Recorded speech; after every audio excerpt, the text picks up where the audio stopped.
Magandang gabi po sa inyong lahat. Ngayon po ay January 9, 2026, araw po ng Biyernes. Ito po ang resulta ng loto ngayong 9 p.m. draw.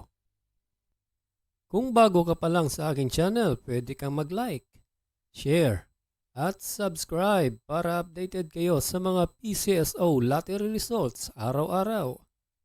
At paki-comment na rin po kung saang lugar kayo nanonood para malaman po natin kung hanggang saang lugar nakakarating ang ating video.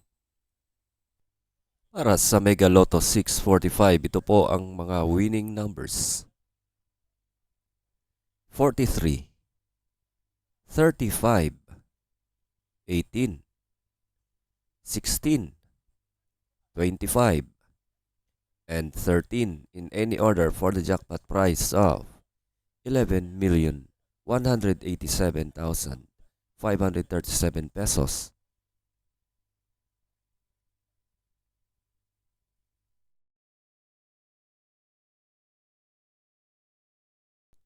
Para sa Ultra Lotto 658, ito po ang winning combination. 33, 15, 57, 23, 30, and 53 in any order for the jackpot prize of 218,282,070 pesos and 80 centavos.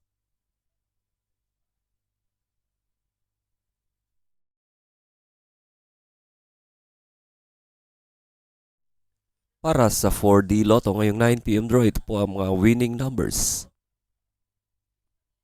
8, 8, 4, and 6 in exact order.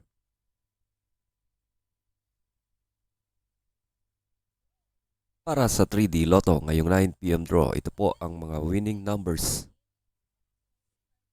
1, 0, and 7 in exact order.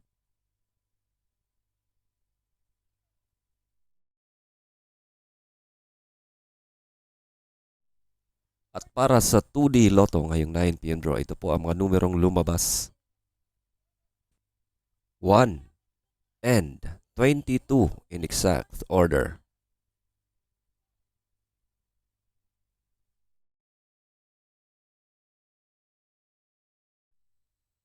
Congratulations po sa lahat ng nanalo at kita-kits po tayo bukas para sa 2 p.m., 5 p.m. at 9 p.m. Maraming salamat po sa panunood. God bless us all.